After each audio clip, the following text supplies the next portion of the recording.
ministre. Nous passons donc à l'examen des amendements. En commençant par le 3082, amendement de la rapporteure. Vous avez la parole. Il est sous-amendé. Oui, merci Monsieur le Président. Madame la ministre a déjà été extrêmement explicite. Moi, je tiens déjà en fait à revenir sur la construction de cet amendement.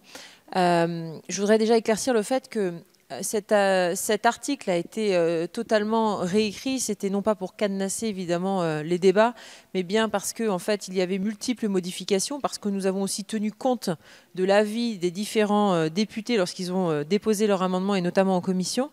Et donc c'est aussi comme ça qu'il a été construit, et c'est pour ça que du coup nous avons réécrit totalement cet article et non pas refait des modifications, parce qu'elles auraient été nombreuses et donc ça aurait nécessité beaucoup d'amendements. Bon, je tiens à expliquer comment on l'a construit. Donc, comme l'a dit Madame la Ministre, l'article 18 vient donner aux collectivités les outils pour réguler donc ces engins en free floating. Donc, en particulier, donc cet amendement qui prévoit la délivrance d'un titre d'occupation du domaine public pour ces engins. Il est en effet indéniable que ceux-ci, bien que mobiles, occupent lorsqu'ils sont déposés sur la voie le domaine public. Dès lors, l'autorité gestionnaire du domaine public, très souvent le maire ou le président de l'EPCI, sera donc compétente pour délivrer ces titres. Donc mon amendement, dans le même esprit que l'amendement 2371 de mon collègue Sylvain Maillard, encadre la délivrance de ces titres par un certain nombre de règles qui figuraient dans le projet de loi initial, qui ont été introduites par le Sénat et qui ont été ajoutées par notre commission. Donc elles portent sur le respect des règles de sécurité, le retrait des engins hors d'usage, les plafonds d'émissions de polluants, la publicité à poser sur les engins ou encore l'encadrement des signaux sonores. Cet amendement reprend d'ailleurs des mesures proposées par plusieurs des amendements donc déposés en séance par mes collègues, qu'il s'agisse de la sécurité, des modalités de recharge et d'entretien de ces engins ou encore de l'encadrement des émissions de signaux sonores.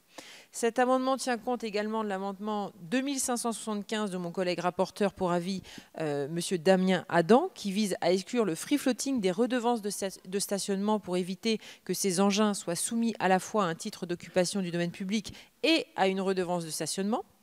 Et enfin, il prévoit des modalités de coordination au niveau de l'autorité organisatrice, ce qui est nécessaire. Ces engins ne s'arrêtent pas à la frontière de nos villes. C'est en ce sens que cet amendement 3082 propose d'améliorer la coordination au niveau intercommunal, concertation des autorités organisatrices, possibilité de la commune de transférer la compétence de délivrance des titres d'occupation du domaine public.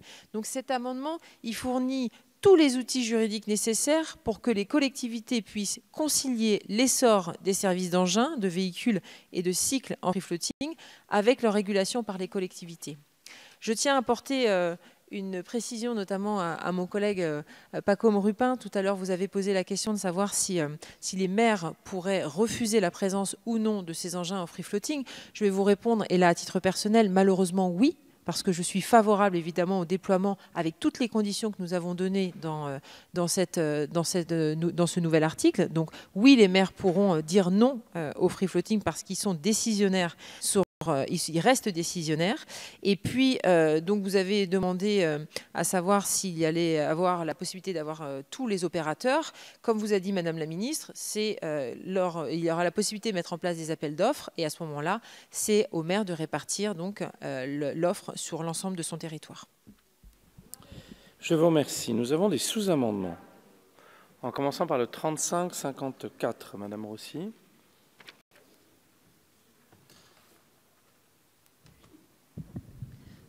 Merci, Monsieur le Président. Oui, ce sous-amendement vise à rendre conforme l'avis émis par l'autorité organisatrice.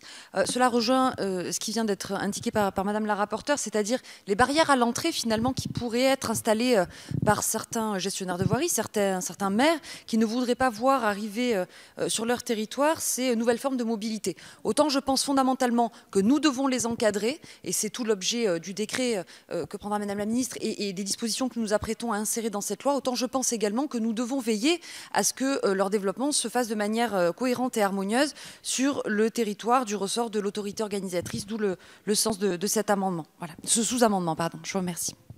Merci. Deuxième sous-amendement, le 3567. Monsieur Zulesi, vous avez la parole. Merci, Monsieur le Président. Donc, nous l'avons dit, le titre délivré aux opérateurs de free floating est délivré après avis de l'autorité organisatrice de la mobilité. Donc, nous, ce que nous proposons dans cet amendement, c'est que cet avis doit être rendu dans un délai de 2 mois. Et si on ne respecte pas ce délai de 2 mois, on considère que l'avis sera déclaré favorable. Merci. Troisième sous-amendement, le 3557. Madame Rossi. Merci, Monsieur le Président. Ce sous-amendement vise à s'assurer que les véhicules et engins de mobilité déployés en libre service, et notamment les trottinettes, disposent d'un système de freinage et de sécurité suffisant. Je vous remercie. Je vous remercie. Le 3556. Madame Rossi également. Ce sous-amendement vise à assurer la sécurité des biens et des personnes lors du chargement des batteries. C'est un véritable problème que ce sous-amendement se propose d'encadrer. En effet, le chargement s'effectue souvent par ce que l'on appelle des juiceurs, à l'aide de camions qui vont ensuite charger ces engins avec une prise secteur dans leur garage ou leur appartement, voire avec un générateur à essence. Le lithium est inflammable, le cas échéant nécessite de contenir le feu d'une manière précise. Ces pratiques posent de vrais problèmes de sécurité. Et encore récemment, l'actualité nous a montré qu'un appartement avait récemment pris feu. Voilà, ce sous-amendement vise donc un objectif de sécurité à la fois des biens et des personnes lors du chargement des batteries. Je vous remercie. Le 3571. Ce sous-amendement, afin de permettre un partage équilibré de l'espace public et de favoriser la non-occupation des trottoirs par ces engins de déplacement personnel, vient préciser que les autorités compétentes en matière de régulation des EDP veillent à l'existence d'un nombre de places de stationnement dédiées suffisant. Nous en avions parlé en commission et cela vient d'être évoqué. Il est crucial qu'effectivement des emplacements spécifiques dédiés à ces engins soient prévus dans le cadre des autorisations qui seront délivrées par les gestionnaires de voirie, de manière à libérer nos trottoirs de la présence anarchique de ces engins, notamment les trottinettes, dans nos rues et sur nos trottoirs. Je vous remercie. Je vous signale que cet amendement, bien sûr, s'il était adopté, ferait tomber les autres amendements de l'article 18. Dans la discussion commune, nous avons également le 1408. Monsieur Orphelin.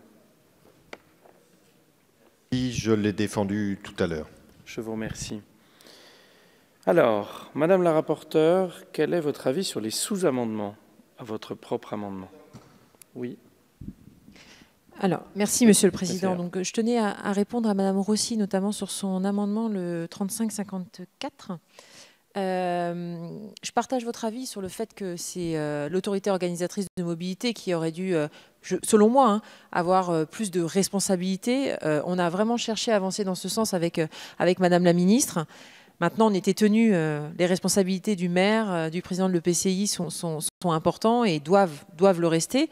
Donc nous avons quand même prévu, notamment dans l'amendement 3082, une possibilité de délégation de la délivrance des titres d'occupation du domaine public à l'autorité organisatrice de mobilité. Et il prévoit également des modalités de concertation au niveau intercommunal. C'est le maximum que nous puissions faire. L'idée, c'est d'avoir une concertation qui s'installe sur ce sujet. Mais malheureusement, nous ne pouvons pas aller plus loin que les prérogatives que le maire a aujourd'hui. Alors, avis favorable. Alors, attendez, défavorable, excusez-moi. Attendez, c'est sur tous les sous-amendements qu'il me faut un avis. Donc, tous les sous-amendements à votre amendement. Donc, on a le 3554, qui est celui... Alors, le 3554, pardon, donc j'ai oui. Défavorable. Défavorable. Le 3567, favorable. Favorable sur le 3567. Et donc 3557, 3556, 3571, 3555 et le 1408, ce sera défavorable. Je vous remercie. Madame la Ministre, quel est votre avis? Alors attendez, pardon, pour la Commission, vous devez également donner l'avis sur le 1408, vous l'avez fait, celui de Monsieur Orphelin? Oui, très bien. Avis défavorable également. Madame la Ministre. Merci, Monsieur le Président. Donc, avis favorable sur l'amendement 3082 de Madame la rapporteure, avis défavorable sur le 3554, avis favorable sur le 3567, avis défavorable sur le 3557, 56, 71, 55 et avis défavorable sur l'amendement 1408. Parfait. Alors, quelles sont les prises de parole? On avait monsieur, dans l'ordre d'apparition, Madame Kuster, Monsieur Sermier, Monsieur Duverger. Monsieur Lupin. Merci, Monsieur le Président. Moi, je voudrais juste un petit peu m'étonner de la manière dont se déroule ce débat sur ce sujet sur lequel nous sommes quelques-uns à avoir travaillé, particulièrement aussi, si vous le permettez, en tant qu'élu de Paris, avec un article qui a été réécrit dans la journée, qui a été sous-amendé avec beaucoup de co-signataires que par la majorité. Donc on a un peu l'impression d'un débat à huis clos, de quelque chose de bien programmé. Et ce que nous proposions à l'intérieur de nos amendements, Madame la rapporteure, vous allez me permettre de continuer, c'est que lorsque vous avez expliqué que vous aviez repris les amendements de vos collègues, vous auriez eu peut-être même la délicatesse, si vous le permettez, de citer les collègues aussi de l'opposition et de ne pas citer systématiquement les collègues de la majorité. Cette manière de procéder, de récupérer systématiquement les sujets et les réflexions, sans même à un moment vous adresser éventuellement à l'opposition que nous sommes, fait que ce débat, nous n'aurons pas pu y participer car aucun de nos amendements n'aura été accepté, aucun, puisque vous avez réécrit cet article complètement, ce qui fait que tous mes amendements, entre autres, sautent et que vous n'avez même à aucun moment eu la délicatesse de faire savoir par rapport à cette discussion qui avait lieu. Alors, si vous voulez, on a quand même cité plusieurs choses. Par exemple, là, vous n'avez pas abordé le port du casque, vous n'avez pas porté l'âge. Oui, mais c'est très simple. Nous, on a porté des amendements que vous n'avez même pas évoqués. Et vous dites, les autres ont été faits. Non, vous n'avez pas évoqué tous les sujets que nous mettions en exergue. Il y a beaucoup d'autres sujets. Et lorsque l'on prend les exemples concrets d'accidents qui ont lieu, non seulement en France, mais à l'étranger, regardons et faisons un état des lieux. Je ne pense pas que votre article y réponde dans son ensemble. J'ai bien entendu, Madame la Ministre, qu'il y aurait un décret où on a l'impression qu'il y aura tout. Permettez-moi d'en douter à ce stade de la discussion ce soir. Mais comme nous n'avons pas pu avoir de discussion à chaque amendement, eh bien ce débat est donc par définition tronqué et donc c'est pourquoi je tenais à le souligner. Je vous remercie, Monsieur Sermier.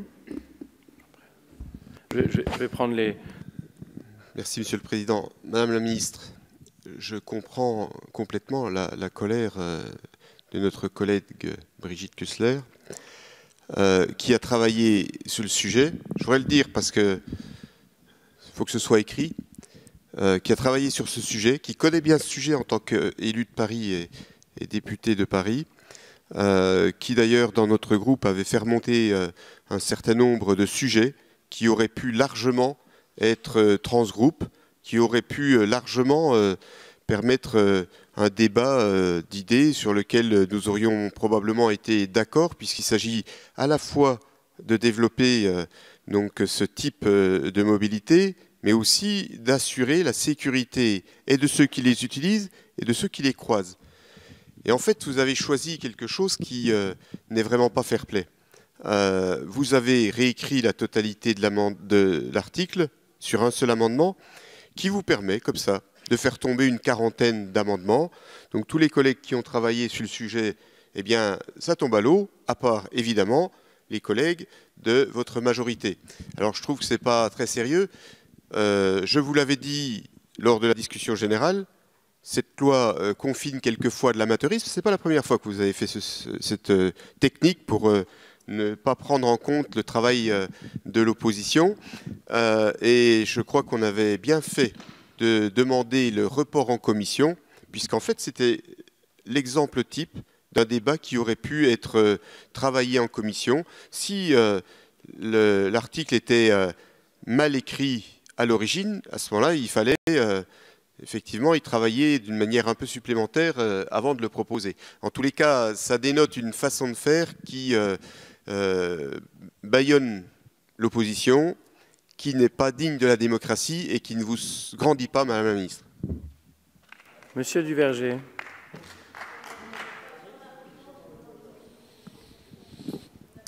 Je fais 3 tours. Monsieur Duverger. Merci, puis nous avons Monsieur Rupin, Madame... Oui. Merci, Monsieur le Président. Moi, je voudrais simplement partager juste mon impression qui est de dire... finalement, ce phénomène des trottinettes électriques est apparu il y a quelques mois. c'est de belles initiatives. C'est des créations, apparition de nouvelles idées comme il en apparaissent de plus en plus aujourd'hui. Ça s'est rapidement développé et on commençait à être un peu gêné et je vois que le gouvernement réagit vite, crée le cadre rapidement pour que cela puisse continuer, se développer dans le respect de chacun. Et je pense que c'est à mettre à l'honneur du gouvernement. Voilà. Je vous remercie. Monsieur Rupin. Monsieur Rupin. Oui, merci Monsieur le Président. Bon, je crois qu'on est un certain nombre de députés, de l'opposition comme de la majorité, à en effet avoir beaucoup travaillé sur ce sujet des entreprises qui donc proposent ces services sur le domaine public, d'engins et qui évidemment créent beaucoup de problèmes, même si ce sont évidemment des solutions pour un certain nombre de citoyens. Il faut penser à toutes ces personnes, encore une fois, qui sont les piétons, les personnes les plus nombreuses à se déplacer sur les trottoirs et qui donc souffrent souvent de problèmes. En tout cas, c'est le cas pour nous dans nos territoires parisiens. Simplement, moi je voulais revenir sur le sous-amendement de mon collègue Zulesi, parce que moi je ne pourrais pas le voter ou le soutenir. Je pense que, au contraire, il faut éviter de pouvoir avoir un avis réputé favorable si la ville, si la commune, si l'autorité n'a pas répondu à une demande de titre d'une entreprise.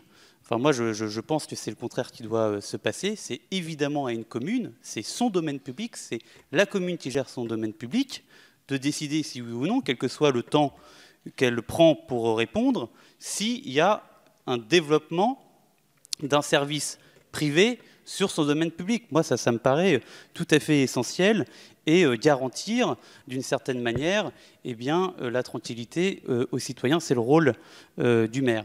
Voilà. Et puis j'en profite aussi, et je sais que Madame Rossi certainement se posera cette question-là, mais j'en profite aussi d'avoir la parole. Je sais que là, on est dans l'ordre du décret, pour aussi soutenir le fait qu'il faut un âge minimal pour utiliser ces engins qui parfois vont jusqu'à 25-30 km/h, que l'âge minimal soit plutôt de 14 ans.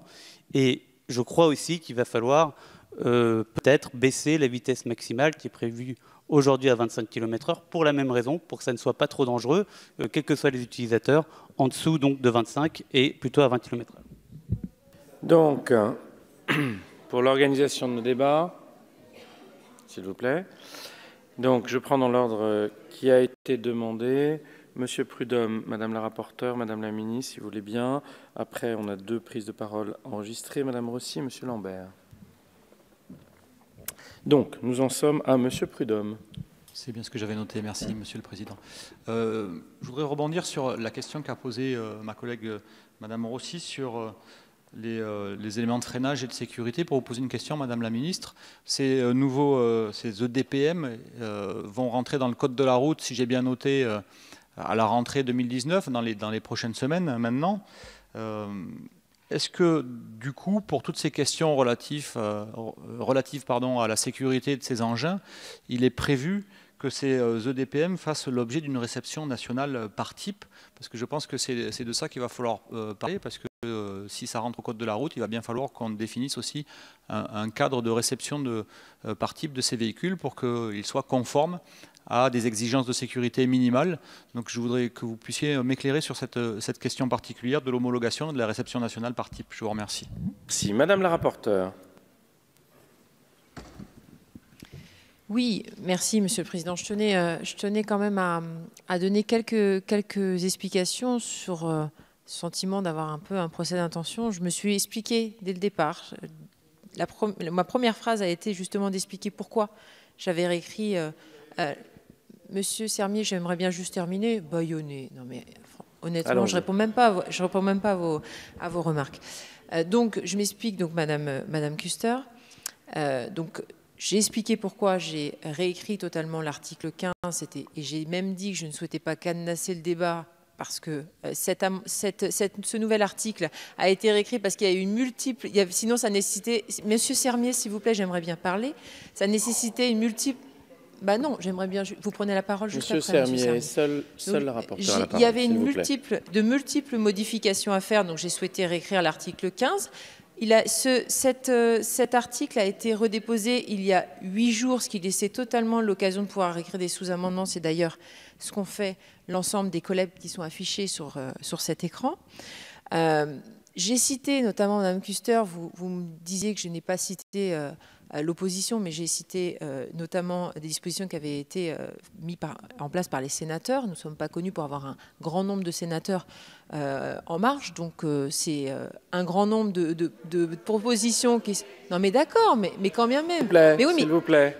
Je souhaitais juste indiquer qu'il y a eu un travail important des sénateurs que nous avions repris, donc ce n'est pas du tout pour aller bâillonner quelle que soit l'opposition ou quelle que soit la Chambre. Donc je vous ai dit tout à l'heure que l'article a été redéposé il y a 8 jours, ce qui vous laissait l'occasion de pouvoir réécrire. Il était visible sur le site et sur Eloi.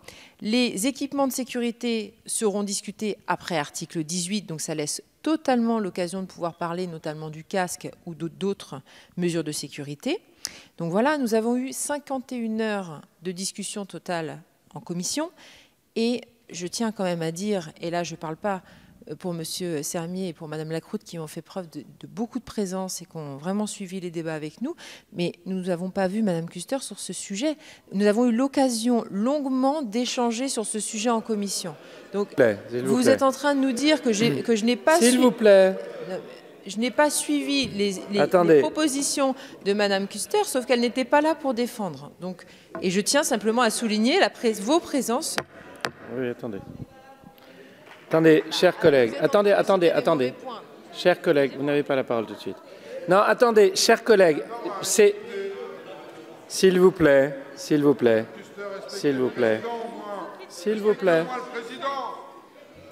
Bien. Chers collègues, j'aimerais vous rappeler que nous avons la chance d'être en temps législatif programmé. Donc si vous souhaitez parler 10 minutes ou 15 minutes, 3 fois ou 10 fois, vous avez la liberté totale de le faire. Donc personne n'est bâillonné et on va respecter l'orateur qui s'exprime, puisque de toute façon, que votre amendement tombe ou pas, vous avez la liberté de vous exprimer. Donc s'il vous plaît, restons sereins et poursuivons nos débats. Nous en étions à Madame la Ministre.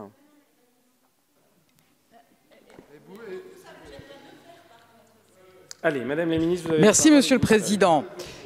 Je pense qu'on n'est pas sur un sujet partisan, donc je pense que ce serait bien qu'on retrouve un peu de sérénité dans ces débats. Je pense que c'est à la fois des solutions intéressantes et en même temps, personne ne peut se satisfaire des conditions de développement de ces engins aujourd'hui. Donc je pense que c'est bien qu'on puisse avoir un débat serein sur le sujet. Je pense que c'est important qu'on puisse avoir un débat serein sur ce sujet.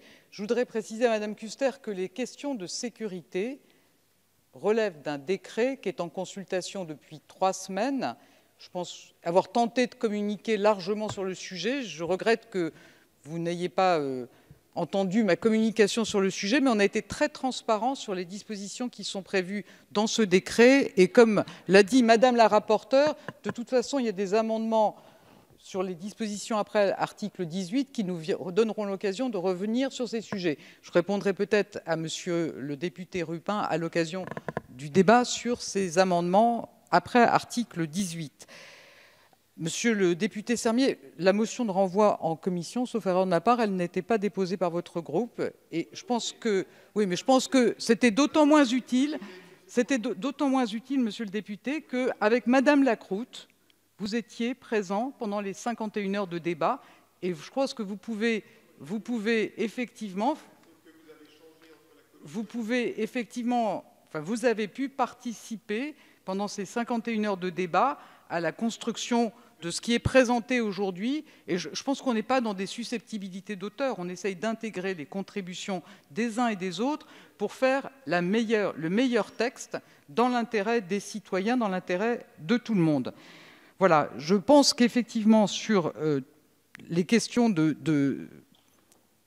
M. Rupin, il ne peut pas s'agir, enfin je pense qu'il faut être clair sur la portée de l'amendement de monsieur le député Zulesi, il ne s'agit pas de considérer qu'il y aurait un accord tacite sur l'occupation du domaine public.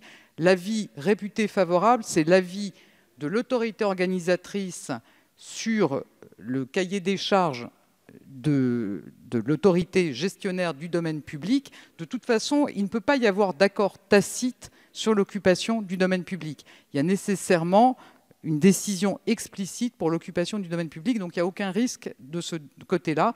C'est simplement, mais peut-être monsieur le député Zulesi pourra le réexpliquer, c'est l'avis de l'autorité organisatrice qui est réputé favorable. Voilà. Moi, je tenais à apporter ces précisions et je pense que c'est important qu'on ait un débat serein. On essaye de prendre en compte l'ensemble des contributions, celles que vous avez apportées en commission. Je tiens à nouveau à souligner que vous avez été présent pendant la quasi-totalité des 51 heures que nous avons, la totalité, vous faites bien de le dire, madame la députée, pendant les 51 heures de débat que nous avons eu en commission, et donc on essaye de construire ensemble les meilleures réponses. Je vous remercie. Alors sont inscrits madame Rossi, monsieur Lambert, madame Lacroute, madame Kuster, monsieur Sermier. Vous aurez donc chacun la possibilité de vous exprimer. Madame Rossi, monsieur Lurton également? Non? Monsieur Sermier, vous? Non. Oui, madame merci monsieur le président. Ce sujet des engins de déplacement personnel, notamment celui des trottinettes électriques, nous a longuement mobilisés en commission. Nous avons eu des débats longs, des engagements également pris par Madame la Ministre, avant même d'ailleurs le débat en commission, en nous annonçant effectivement la parution d'un décret qui reprenait pour une grande partie les amendements que nous avions ici sur ces bancs déposés sur différents sujets, notamment la sécurité des usagers de ces engins et les règles évidemment de stationnement et de circulation de ces trottinettes. L'amendement déposé par Madame la rapporteure reprend effectivement une bonne partie de ces dispositions. Pour autant, effectivement, moi je regrette que nous ne puissions avoir de débat sur le port du casque, puisque de fait nous ne l'aurons pas dit. On l'aura après, je pensais que tous les amendements tombaient. D'accord, pardonnez-moi. D'accord. Et je souhaitais être rassurée par ailleurs, mais est-ce que le débat également sur, je sais, moi je n'en porte pas, mais il y avait des amendements sur l'âge de conduite, ils sont maintenus ou ils tombent? C'est après, d'accord. Bon. Très bien. Écoutez, je suis rassurée sur ces deux points, nous aurons le débat tout à l'heure. Et je souhaitais avoir quelques éléments de réponse complémentaires par rapport aux sous-amendements que je portais tout à l'heure, notamment les systèmes de freinage et de sécurité et la sécurité des personnes qui rechargent ces engins. Je ne crois pas, Madame la rapporteure, avoir eu de réponse argumentée de votre part sur ces deux points. Ça me semble être des garanties nécessaire pour le gestionnaire de voirie qui délivrera ces autorisations. Et je reviens sur ces deux points-là, ne serait-ce que pour avoir le motif de cet argument. Concernant, enfin un dernier point, la sanction des modifications des dispositifs de limitation de vitesse, là aussi je voulais souligner cette avancée obtenue en commission. Nous avons aujourd'hui des engins dont le moteur est débridé, qui peuvent rouler, nous l'avons vu dans l'actualité, jusqu'à 70-80 km/h. En commission, nous avons pu avancer sur ce point-là en sanctionnant, en inscrivant dans cette loi la sanction de toute modification des dispositifs de limitation de vitesse. Et je pense que c'était une avancée également à saluer. Voilà. Je vous remercie. Monsieur Lambert. Merci, Monsieur le Président. Craignant que mon amendement 1844 ne tombe après l'adoption de celui-ci, j'aurais souhaité rappeler que nous avons aussi peut-être la question de la redevance de l'occupation du domaine public qui devrait être abordée. Donc je ne vais pas pouvoir défendre mon amendement pleinement, mais questionner Madame la Ministre et pour avoir une perception sur comment nous pourrions aussi travailler sur cette question de l'occupation du domaine public par toutes ces free floating, toutes ces flottes de véhicules en libre service, et notamment la redevance qui pourrait s'y appliquer. Quelle est la position du gouvernement là-dessus, puisque je ne pourrais pas défendre l'amendement si, a priori, celui que nous avons actuellement est voté. Merci. Madame Lacroute, je crois que vous étiez inscrite. Oui, Monsieur le Président, merci. Alors, je crois que sur le fond, effectivement, on est tous d'accord que c'est un sujet important sur lequel il faut qu'on ait des échanges. En revanche, sur la méthode, et c'est là-dessus que mes collègues ont voulu insister, très sincèrement, et je comprends l'objectif de Madame le rapporteur de réécrire le sujet parce qu'il n'était pas totalement finalisé et abouti en commission, si ce n'est que, vous le savez très bien, dans l'opposition, on n'a pas tout à fait les mêmes moyens de pouvoir travailler aussi rapidement sur une réécriture d'articles. Vous permettez que de découvrir, parce qu'à peu de choses près, c'est ça, on découvre la réécriture complète de l'article. C'est compliqué pour nous de réagir rapidement. Et puis, je voulais insister là-dessus, mesurez-le bien, c'est que nous sommes en temps programmé. Donc, c'est effectivement intéressant de pouvoir discuter dans l'hémicycle. Mais plus on débat, plus on échange sur ces sujets-là, moins on a de temps, nous, enfin en tout cas notre groupe, pour discuter d'autres sujets. Donc comprenez qu'on soit un petit peu agacé sur le fait qu'on ait ce débat dans l'hémicycle sans avoir eu le temps d'y travailler. C'est un petit peu aussi pour ça qu'on avait demandé renvoi en commission, parce qu'il y avait un certain nombre de sujets qui n'étaient pas aboutis et qui estimaient pour nous de pouvoir retravailler en commission, comme on l'avait fait. Madame la Présidente, d'ailleurs, nous a laissé tout le temps nécessaire pour en discuter. On n'a pas la même latitude de temps en séance publique pour avoir des débats aussi longs, puisque nous sommes en temps programmé. Et quant à accuser, entre guillemets, ma collègue de ne pas avoir été présente en commission, je le rappelle, et pour tous les Français qui nous regardent, même à cette heure tardive, chaque député est membre d'une commission. Donc, Brigitte Kuster, qui n'est pas venue en commission développement durable, ça ne l'a pas empêché de travailler avec nous, de nous faire remonter ces informations, ces commentaires, et c'était normal qu'elle ne soit pas dans notre commission. Donc, vous ne pouvez pas lui reprocher d'avoir été absente de la commission. Voilà. Et je vous rappelle que nous sommes en temps programmé, donc on ne pourra pas prendre autant de temps de débat qu'on a pu le faire en commission. Donc, acceptez qu'on vous fasse ces remarques. Monsieur Zulesi, puis Madame la rapporteure. Merci, Monsieur le Président. Très rapidement. Ce que je souhaiterais dire, c'est que jusqu'à maintenant, je crois qu'on a pu travailler main dans la main, notamment avec l'opposition, Monsieur Sermier, Madame Lacroute, et je tiens vraiment à vous remercier parce qu'on a pu travailler sur un certain nombre de propositions. Et puis, bon, premier point. Deuxième point, la rapporteure l'a dit, nous avons déposé, la rapporteure a déposé l'article il y a plus de 8 jours. Et donc nous sommes tous ensemble, nous avons tous ensemble les mêmes conditions de travail. Alors, il est vrai que les temps étaient courts, mais nous partageons ensemble les mêmes conditions de travail. Donc, s'il vous plaît, ne dites pas qu'on muselle votre parole, ce n'est pas vrai. Et surtout qu'en temps programmé, vous avez plus de temps que nous et vous le savez aussi. Donc, croyez dans notre volonté de travailler avec vous en toute confiance. Et enfin, sur un autre sujet, puisque j'aimerais quand même répondre à mon collègue Rupin qui me posait la question justement sur les délais. Moi, ce que je crois, c'est que afin d'éviter d'allonger le délai de traitement des demandes et aussi pour favoriser le développement de ces activités, mais dans un développement bien entendu réfléchi, eh bien, tout simplement il est proposé à travers l'amendement du groupe que l'avis soit réputé favorable au bout de 2 mois en l'absence de réponse. L'idée, c'est d'éviter d'attendre, un peu comme ce que nous avions fait dans la loi ESSOC, l'absence de réponse vaut consentement. Voilà. Je vous remercie. Donc, Madame la rapporteure, vous aviez demandé la parole.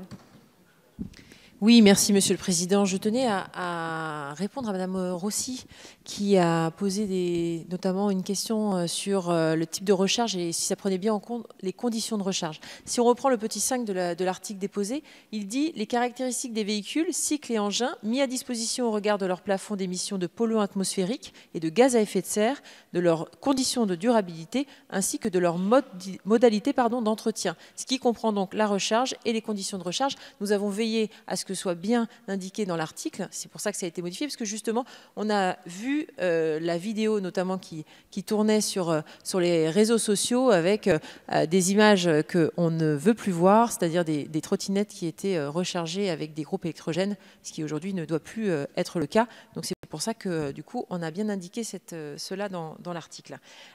Concernant Monsieur Lambert, que je ne vois pas. Pardon, excusez-moi. Oui, il y a bien une notion de régulation du prix en fonction de la place prise sur le domaine public. Hein. Donc là-dessus, vous pouvez être rassuré. Et puis après, concernant Madame Lacroute, concernant le temps programmé, j'entends bien, mais je me suis expliqué pourquoi j'avais réécrit totalement l'article. Je suis désolée si vous ne l'avez pas vu au préalable. Il y a des sous-amendements, donc encore une fois, je ressors les mêmes arguments, mais voilà, il y avait la possibilité, il y avait 8 jours pour en redéposer, donc voilà. Donc, je tenais à vous redire que ce n'était pas la question de cadenasser. Vous avez bien vu qu'on n'a jamais voulu cadenasser les échanges, donc ce n'était pas l'objectif, en tout cas, de la réécriture. Bien. Tous ceux qui le souhaitaient ont-ils pu s'exprimer? Madame Kuster.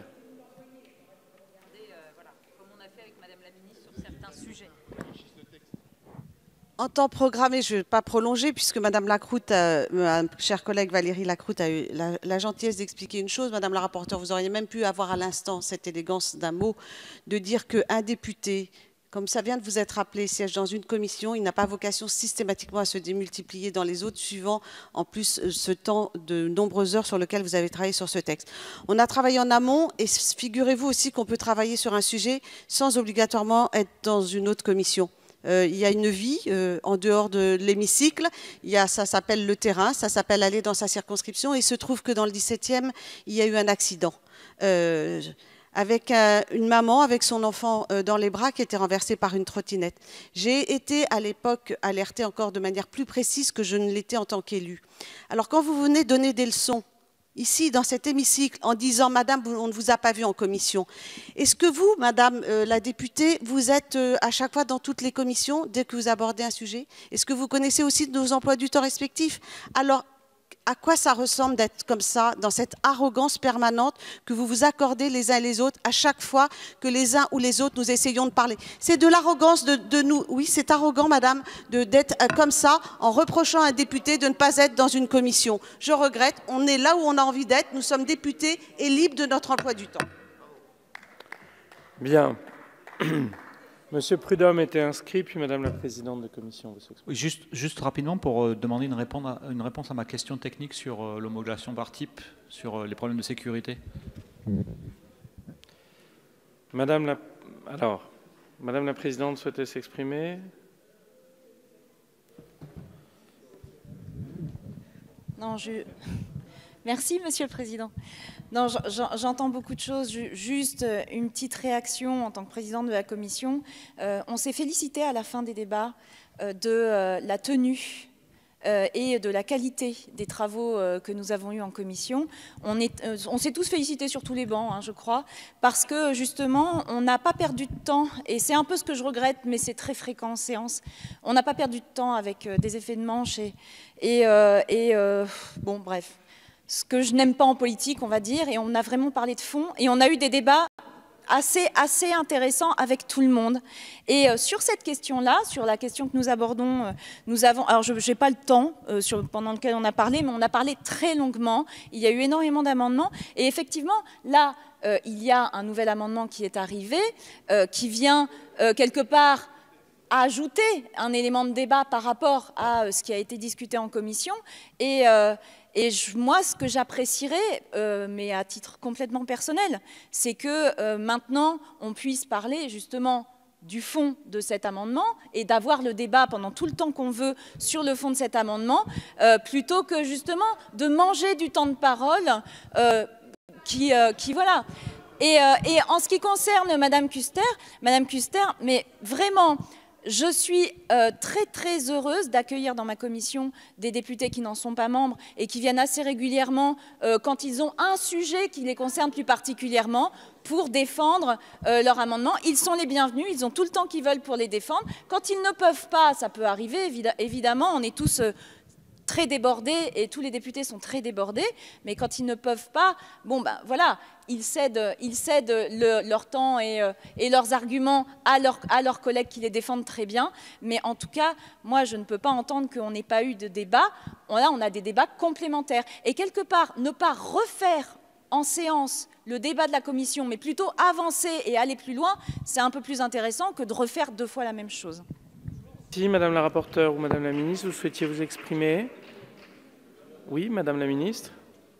Oui, oui, c'est noté, Monsieur Serme. Merci, Monsieur le Président. Je voudrais répondre à Monsieur le député Prudhomme pour lui dire que donc, les règles sur l'homologation, ça s'applique à des véhicules qui vont à plus de 25 km/h. Donc, en l'occurrence, le décret définit un certain nombre de caractéristiques pour ces engins, notamment la vitesse limite, dont on va certainement redébattre dans les articles après l'article 18, la longueur. C'est donc limité à 1,30 m, la largeur à 90 cm. Mais donc voilà, il y a des normes qui sont définies, mais il n'y a pas d'homologation pour ces engins de déplacement personnel motorisés, pas plus qu'on a des homologations pour les vélos, même les vélos à assistance électrique. Je vous remercie. Monsieur Sermier, donc vous pouvez vous exprimer sur tous les sujets de l'article 18, puisque cet amendement réécrit l'article 18. Madame la présidente Pompili a raison.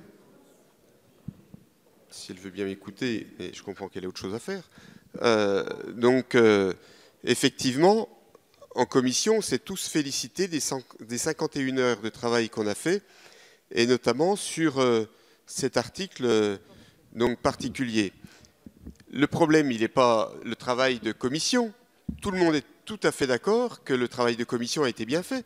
Il faut expliquer quand même à ceux qui nous regardent et qui ne sont pas des spécialistes de l'activité parlementaire, comment ça marche.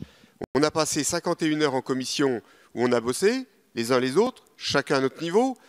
On s'est félicité à la fin en disant oui, effectivement, on a réussi à avoir un travail qui est ensemble, partagé.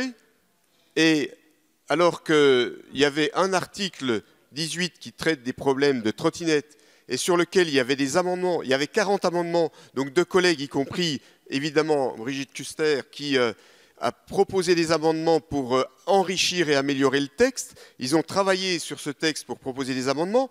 Eh bien, vous avez réécrit la totalité du texte. Et puis, j'ai regardé un petit peu les choses. Vous auriez très bien pu procéder par amendement sans réécrire la totalité, ce qui aurait permis à nos collègues de garder leurs propres amendements. Donc, Madame la Présidente Pompili, vous avez raison sur le travail qui est fait en commission, mais nous ne pouvons pas débattre à cet instant sur les amendements qui vous étaient proposés puisqu'ils sont tous tombés. Donc je crois qu'il y a aujourd'hui tous les... on ne peut pas les défendre puisqu'ils sont tombés. Attendez, il faut qu'on soit clair là-dessus. Mais à partir du moment où vous votez le premier, tous les autres tombent, les 40 tombent. Donc on ne pourra pas les défendre. Pour être très précis, juste pour la clarté de nos débats, nous sommes en temps législatif programmé. Cet amendement traite de l'ensemble de l'article 18. Donc vous pouvez aborder tous les sujets relatifs à ceux de l'article 18, dont les sujets que vous aviez pu aborder dans les amendements que vous aviez souhaité présenter. Voilà. Donc, y a-t-il d'autres personnes qui souhaitent prendre la parole? Monsieur Millienne. Merci, Monsieur le Président. Juste, Monsieur Sermier, pour essayer d'apaiser les débats, pour une fois, en venant de Pimpin, pour essayer d'apaiser les débats, et parce qu'effectivement, nous avons vécu une belle aventure en commission, tous ensemble. Non, mais, Monsieur Sermier, je veux bien tout, la fatigue, le temps passé dans l'hémicycle, le fait que cet hémicycle est propice aux effets de manche, mais là, je ne suis pas en train de faire des effets de manche. Monsieur Sermier, nous sommes en temps programmé. Vous pouvez à la fois parler de l'amendement qui a été réécrit, l'article qui a été réécrit, ce que vous nous reprochez et que vous n'avez pas eu le temps de voir, mais j'entends ce que vous dites. Dont acte, ça ne vous empêche pas d'en parler, et vous pouvez aussi parler des amendements que vous aviez déposés et qui, si cet amendement est voté, vont tomber. On peut quand même en discuter parce qu'on est en temps programmé. Pourquoi refuser le débat dans ces cas-là? Pouvons-nous considérer que... On vient de passer 3 quarts d'heure à se balancer des amabilités, alors qu'on aurait pu les passer à parler de vos amendements, même s'ils tombent. Bien. Bien. Alors, pouvons-nous considérer que nous passons au vote ou y a-t-il des prises de parole complémentaires? Personne ne se manifeste, donc personne ne... Voilà. Donc nous passons au vote. Nous allons passer au vote sur Qui souhaite intervenir? Madame Kuster, vous souhaitez intervenir? Madame Kuster. Alors, moi j'ai plusieurs amendements, dont après l'article 18, concernant entre autres le casque et la vitesse. On est bien d'accord que je vais pouvoir les défendre. D'ailleurs, Madame Rossi posait la même question, comme quoi il n'y a rien de très clair dans la présentation. Donc, je vais sur les autres amendements que j'avais proposés, mais j'ai eu tout à l'heure, mais je n'ai pas eu de réponse, je m'étais inscrite sur l'article où je vous ai fait part de toutes mes inquiétudes. Vous n'avez pas répondu, mais ça n'est pas... C'est votre droit.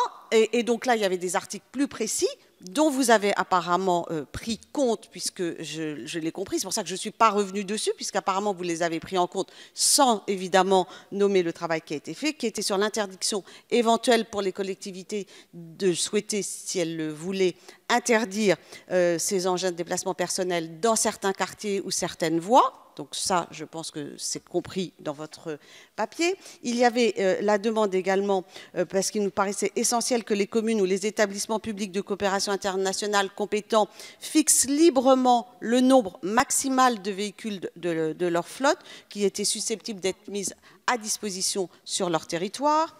Il y avait la nécessité aussi pour nous de préciser plus clairement les conditions de déploiement fixées par les autorités compétentes pouvant aller jusqu'à l'interdiction de certaines voies dans certains quartiers.